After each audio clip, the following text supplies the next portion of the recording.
Welcome on to the podcast. I'm Brett, And I am Dorian. and we got some nerd news for you. We sure do. So we're talking a new Ninja Turtles beat 'em up game that just got announced. Apparently, there's a first person mode for Breath of the Wild, and we got some answers behind Wandavision's biggest cameo / mystery from one of the writers. Yeah. But to kick things off, Benedict Cumberbatch. A lot of people were holding out on him playing Admiral Thrawn. He's publicly come out and said that he has no interest in playing the character, to even know who the character was, supposedly. So, yeah. Basically, the main reason why is he doesn't want to spend hours in the makeup chair, which I get that. I mean, I would have a hard time. I feel like they could still. use CGI though. They could, but I mean, with the way the Mandalorian is, how they're more practical for the most part, you would probably want them to, kind of stay on that and mostly do like the whole makeup thing. But I mean, I don't know. I'm really hoping this is just one big misdirection. He's just trying to, he's trying to throw us off the scent, so to speak, and just it's possible. I mean, it's really possible. I think that and if he doesn't, my other pick's Mads Mikkelsen, and he's already been in Star Wars. But with blue makeup, who knows? Right. I mean, come on. It's like I forget what the guy's name is that is playing Blade coming up, but he also was in the MCU as Cottonmouth, I think. Oh yeah, that's right. And Luke Cage for Luke Cage. I mean, they've done like repeat casting of like same characters and different actors and all that, so it's not too much of a stretch. Yeah. Well, let's talk about some Disney Plus action. Mainly that it has 100 million subscribers now, and they reached it in 2 years, which is pretty crazy. And Netflix currently has double that, but how long has Netflix been around for? For at least like a decade. Maybe not just streaming, but with the DVD and Blu-ray service. Oh yeah, like longer than if we're talking the streaming service, we're talking probably at least 10 years on Netflix's side. I mean, they've been around like even I think another 10 years before that with their mail-in DVDs and all that. Obviously this means we're going to get much more content for Disney Plus in the near future, or they're going to definitely be fleshing out that lineup for sure. I would imagine COVID definitely had something to do with it, because when you're trapped at home with your kids and you can't send them to school, you can't get a break from them. You throw on Disney Plus, entertain them for hours, call it good. Yeah. No, I mean, I think you're right. I'm interested to see how this impacts future content, because obviously the more subscribers they have, the more content they can put out. It's just, Yeah. Part of that content that I'm thinking of is something we're going to talk about next. But, if you have nothing else to say about Disney Plus, we could tie it in with Black Widow, which is coming out May 7th. Yeah, but not to Disney Plus, apparently. Not yet. No. I mean, Disney CEO Bob Chapek, I think is how you pronounce it, recently came out and said that the movie is still on target for its release date in May. Now, here's the thing. At this point, I'm actually kind of a little bit more inclined to buy what he is saying. Reason being, because it seems like we are at the tail end of this thing here, at least in terms of like restrictions. States are opening up, at the very least, restrictions are being rolled back in some of the big cities. Like Boston was easing up on restrictions. New York, we talked about a couple weeks back that they're allowing theaters to open. So we're getting somewhere with this. I mean, the question is like in a month and a half, from now, which will be, when this movie comes out, is things going to be more back to normal or more to the point where Disney feels confident in like releasing this movie to make a profit? Hard to say. Good question. Yeah, I don't know. We've been, what was it? 15 days to flatten the curve. Yeah, no, we just came up on the anniversary of So that.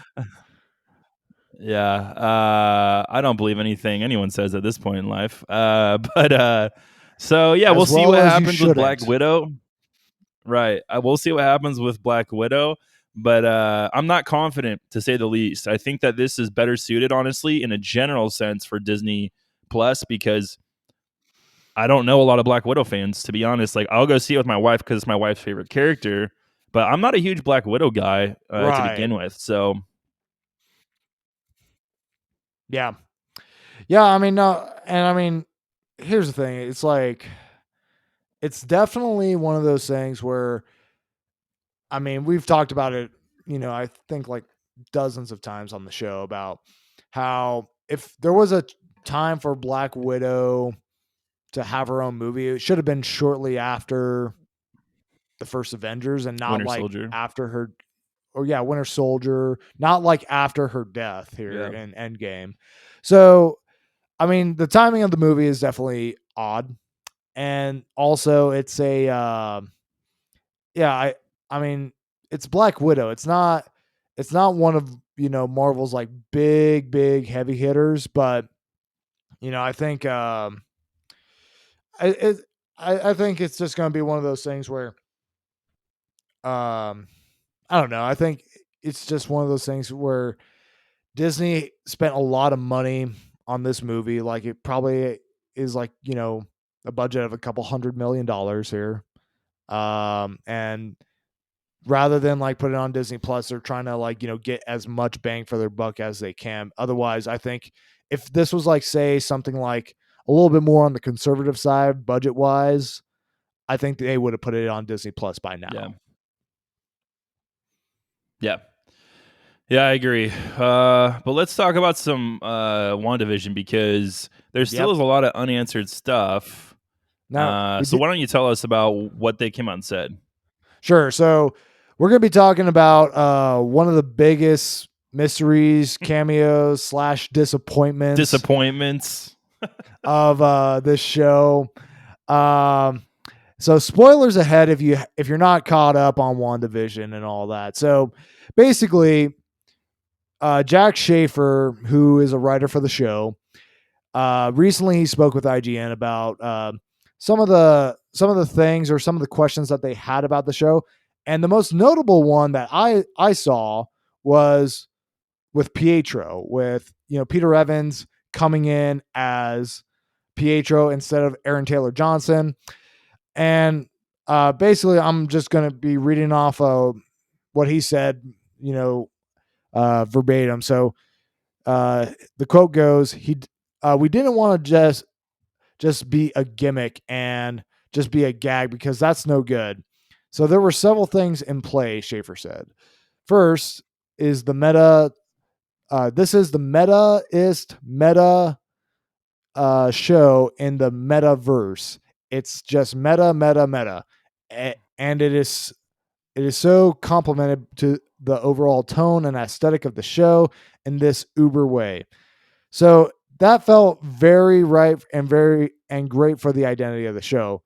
But more than that, uh, it was really about what was happening in Wanda's head and the idea that someone could show up and not look like her brother and that she would accept it.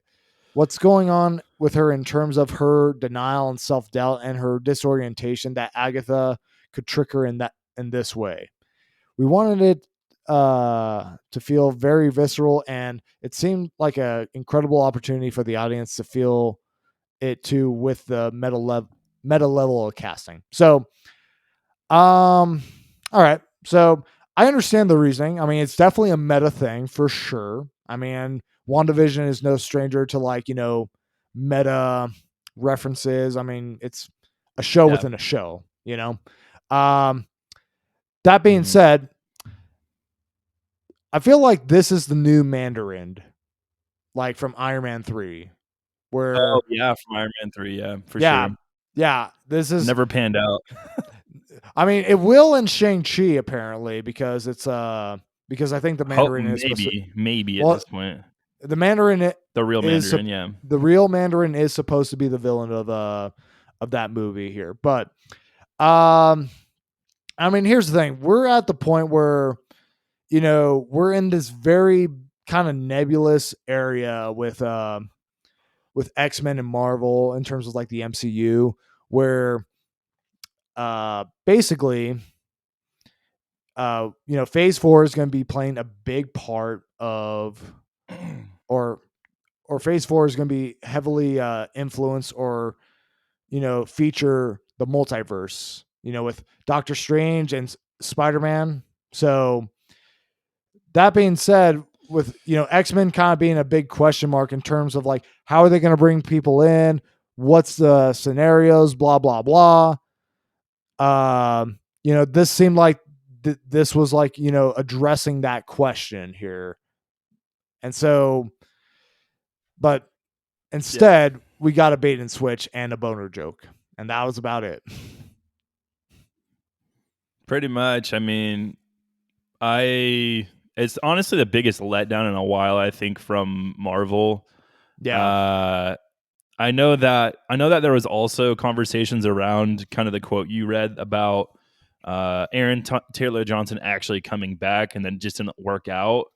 And they felt like, in a general sense, it would be better to cast someone else because she's going through denial.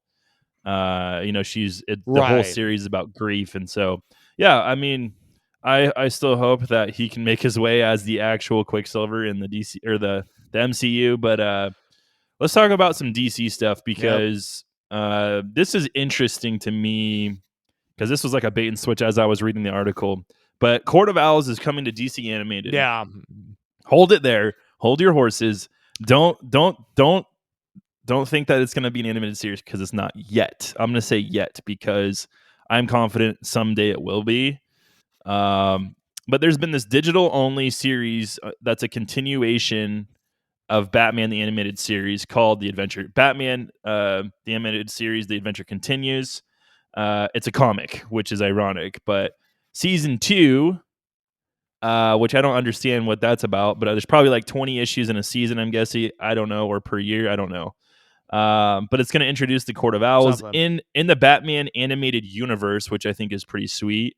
They gave some spoiler like little things you could probably throw up there on the screen, but yeah, I mean, I think it'd be cool. We're all but confirmed, in my opinion, to get an adaptation or a continuation of Batman the Animated Series any day now. I mean, we'll see what happens, but I'm going to read a description that the DC's official description of the series. So it says Gotham City is changing after Mayor Hill is killed by a mysterious assailant. Batman finds himself tracking down an ancient order that's long been buried under the streets of Gotham, the Court of Owls. But what does this group have to gain from the death of Mayor Hill? And how can Dead Man help the Dark Knight? With the clues, will the clues lead Batman to an ancient Gotham City legend? Yeah, I mean, this article did get my hopes up the way it was worded, but I'm really confident with something we're going to talk about later with the Turtles. This, like, the 90s are coming back 100%, and it makes sense. They do cycles like this because of people like us. My son is 3 months old, but when he gets to the age where he can start watching stuff or is interested in Batman and Ninja Turtles, it's going to be out there, and there's going to be a revival of it. So because I'll buy everything for him because I want it. Like I want the games, I want the Blu-rays, I want all that stuff. So they know what they're doing. Yeah, no, absolutely. Yeah, I mean, this is a odd announcement, seeing how we have the animated series revival for HBO Max rumored to be on the horizon. So I don't know. I mean, I feel like this is kind of a little bit of a waste. I mean, it's like just wait until you do the animated series if that is actually happening here, which I kind of feel like why wouldn't they do it at this point just because there's so much nostalgia for that Right. but I digress. I mean, Court of Yeah. Owls is a good storyline to adapt. They're a very cool like addition to the Batman cast. I'm kind of surprised that Deadman is actually going to be introduced into the animated universe here, just Court of because. Owls thing. Yeah. Well, just Deadman the hero here, just because. Oh, you mean like the type of character? Yeah. Right. I mean, I'm assuming that's what they're talking about, like the guy who's a ghost Yeah. and he possesses like people and stuff like that.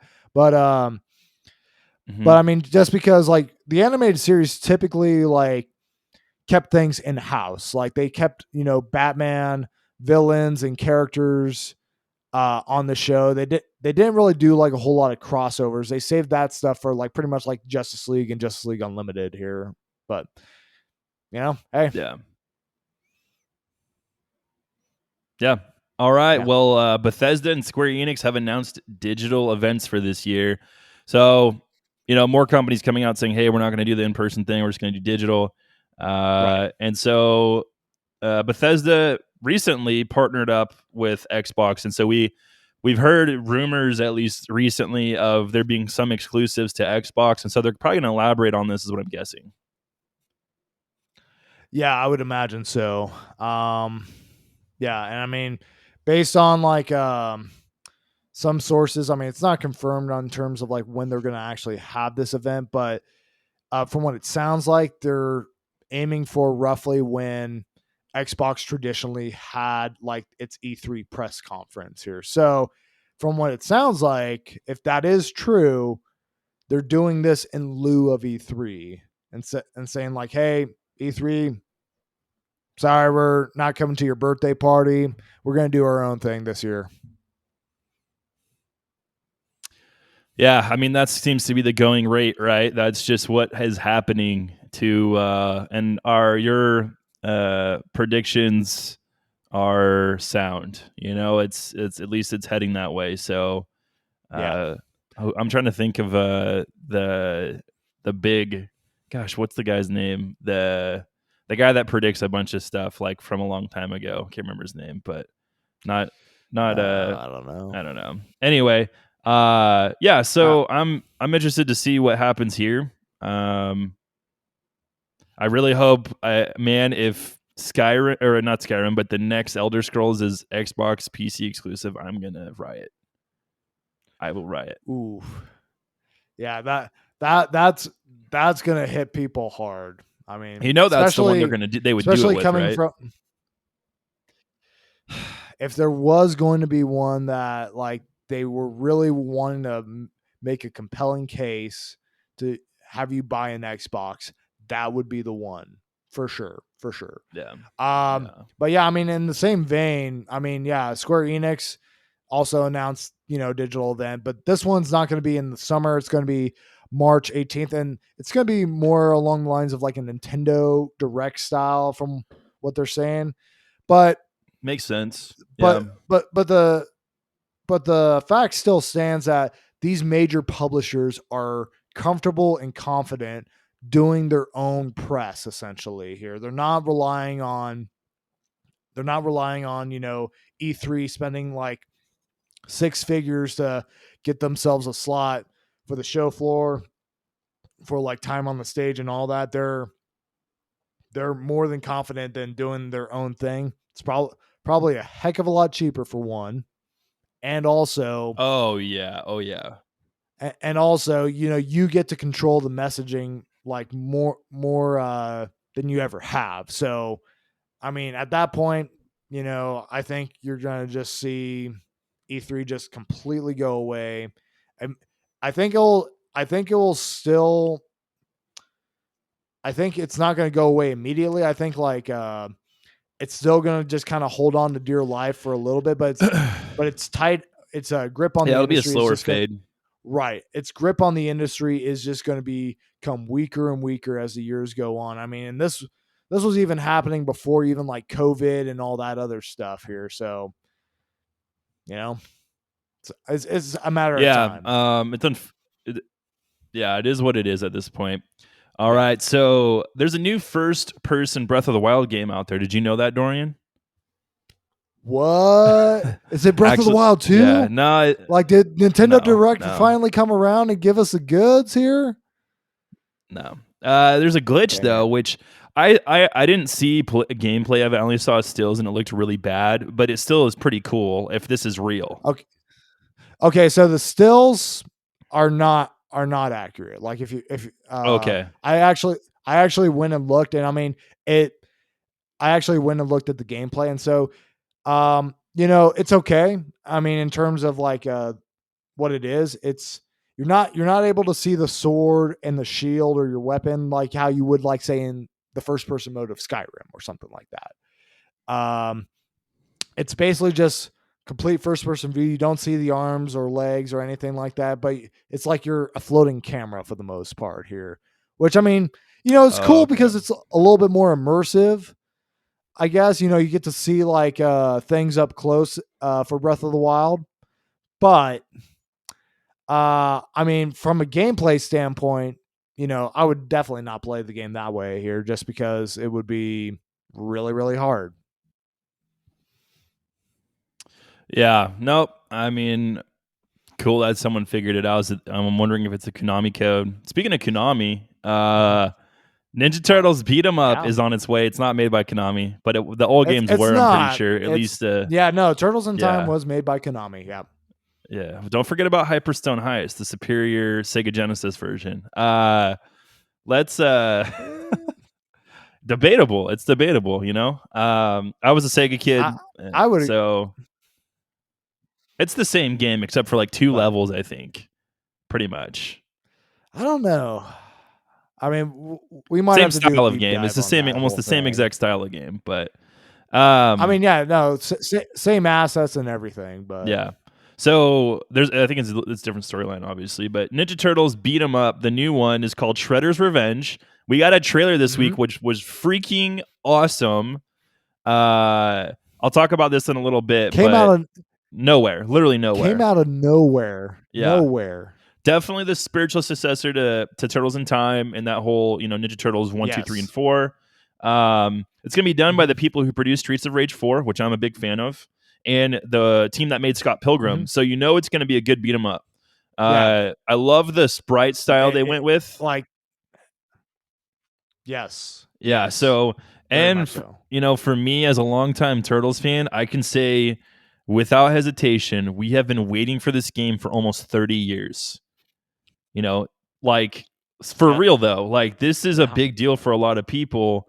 If this is Mhm. anywhere near as good as Streets of Rage 4, just take all my money.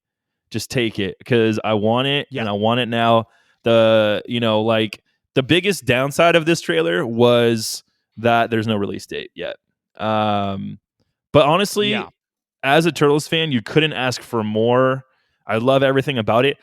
Dude, when I was watching it, I didn't know what they were going to announce. I was like, is this a new animated series? Because that even got me hyped. I was like, if this is an animated series or a movie, I'm 100% in. And I can see them doing that with the way that things Of are going course. right now. Like doing the game tied in Yeah, with the new movie just the slash series. Yeah. Yeah, I could see that too. Yeah. Yeah, I mean, you know, when this got announced, I was kind of thinking to myself like, Turtles in Time is considered to be one of the best, if not the best beat 'em up ever made here. So, Yeah. it's kind of surprising that it took them this long to like make a spiritual successor, sequel, what have you. I know they tried to do a remake of it, like back like on the Xbox 360, where it, like had like 3D I models don't. and all Oh that. yeah, yeah, yeah. Yeah, I and it remember turned that one. out Yeah, it turned that out one to be was garbage, from what I heard. Like I never played it, but I yeah, heard like people were not yeah. were Not not a as fan good. of That's it. for sure. Yeah, No, it but didn't yeah, handle the same way. yeah, the but very clean pixel art. I mean, definitely like going with the '90s cartoon style. Which I mean, come on, I mean. who here hasn't grown up like that's above like the age of 25 with the 90s Turtles cartoon here, you know? I mean, come on. Yeah, And yeah, exactly. I mean, just given the talent that's behind us, I am very optimistic about this one. And I mean, I'm guessing it's gotta be coming out sometime this year. I would hope. I would hope. And hopefully, I don't know if they elaborated or like, you know, said anything about it, but I really hope it has online multiplayer. As well as the local. I mean, if it doesn't have local, what are you doing here for Yeah. one? But did Streets of Rage have like Oh, it online definitely multiplayer? will. Yeah, it did, and it also Okay. had local and all that stuff. So All right, so that's promising. That's very promising. yeah. No, and there's different game modes in Streets of Rage 4. I recently have restarted playing that game. I'm almost done with it. I'm on the last level, but there's a whole bunch of different game modes. So I'm confident that they'll do something like this with Turtles as well, and with the hope of linking in with a movie / TV show. Because, dude, the animation on that and the song and everything was on freaking point. And you don't spend that kind of money for a Yeah, game like yeah. this. You just don't. And so it's got to be tied to You something. you don't no We'll see what it is soon. I no. really I hoping mean, for like a late summer, like August release if possible. That's 5 months from now. I think maybe September, October would make sense, especially if this is gonna be a new cartoon, and that's usually when the new shows come out. So I can see it being somewhere between August and October for release. hmm. Yeah, I mean, one could hope here. I mean, I mean, yeah, I think this is like going to be the best Turtles game we've gotten like probably since Turtles in Time here in all honesty because I can't I can't really think of like any banger turtle games that we've had like since then, like not to my recollection. Not anything recent. Obviously, No. Ninja Turtles 2 was like the first real beat 'em up style Turtles game, and then you got Ninja Turtles 3 Manhattan Project, then you got Turtles in Time / Hyperstone Heist. I don't really think Mhm. there's been anything since then that qualifies. There's probably been some more. It's just stuff I wasn't interested in at the time. Maybe it was like linked to one of the other TV shows and I just didn't play it. I don't know. If there is, let us know. Yeah, because I mean, I know that like I want to say 4 or 5 years ago, Platinum Games, the guys who do Bayonetta and all that, Oh yeah. they made a Turtles game. I think Um, I I think I might have played it, but I wasn't like the biggest fan of it. yeah, that's I I can't heard it remember wasn't though. I heard it wasn't great. So there's I that. just remember like it just didn't feel genuine when I played it. I don't know. That's fair. But anyway, that's it for our nerd news. We don't really have roundtable review this week, but some of the stuff that's on the horizon that me and Dorian were talking about playing in the future, we're gonna have like a little conversation about what that might be or what are we playing now that might interest you guys. So like I said, I've been playing Streets of Rage 4, which has been fantastic. I'm like beat 'em up is probably one of my favorite Yeah. genres of games. So if you like beat 'em up, I'd highly recommend Streets of Rage 4. And then I just picked up I had it a while ago. Scott Pilgrim's game, which is a beat 'em up. And Yeah. then Yeah. 4 player too. yeah, so it's like a fun, play with people game and just run around, kick and punch stuff. I'm looking up the list I had, but you know, did I tell you I recently played through Golf Story as well? Like I'm not quite finished with it, but pretty I, stinking good you game. mentioned Weirdly, you mentioned that you played it. Yeah, you mentioned that so you there's played it. So there's a sequel coming out soon that's called Sports Story, and so it's not just golf. There's like frisbee, basketball, baseball, tennis, like a bunch of different stuff, which I'm interested in. And then Quantum League still coming out. We don't have a release date on that yet. Hollow Knight, Silk Oh Song, yeah. and then I want to play Castle Crashers. I've heard that's a really good beat 'em up. They did a remaster for the Switch. Yeah, like that's considered one of the best beat 'em ups out there here. And then there's this game called Monster Sanctuary that I want to get. It's like a platforming Pokemon game. You basically get like these I don't know what they are, but like monsters basically, and you run around and traverse stuff like in Metroid. But then once you run into like an enemy, it'll go to like the 3-on-3 battles.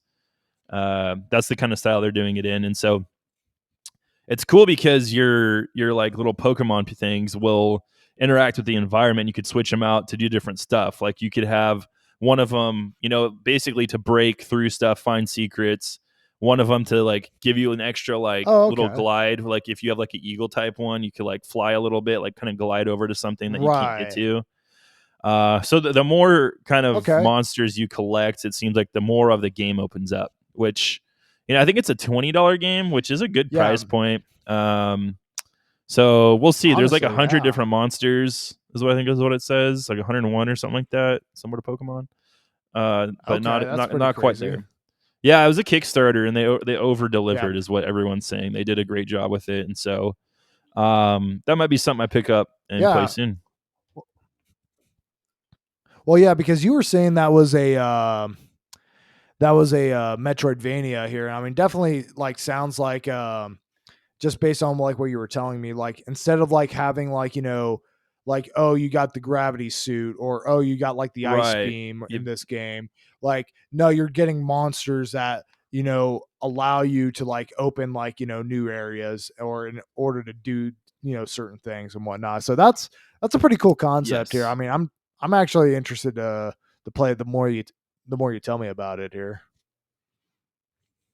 For sure, yeah. We'll see. Yeah. We'll see what happens, but those are some games I'm interested in. You guys can look in recent. I'm gonna have a review probably in the next week or two of Streets of Rage 4. Hoping that I actually beat the last level. It's pretty hard, the last level, but yeah, no. Any games you're interested in playing right now, Dorian, or are you just kind of busy? I know you got stuff going on, man. But... Yeah, no, I have been pretty busy lately here. I mean, I'm still playing Ghosts and Goblins. That's still kicking my butt. But it's good. I mean, I'll go a little bit outside the box here and say what I have been watching. I finished Young Justice season 3. So, was it worth it? Oh no. Yes and no. They did us dirty.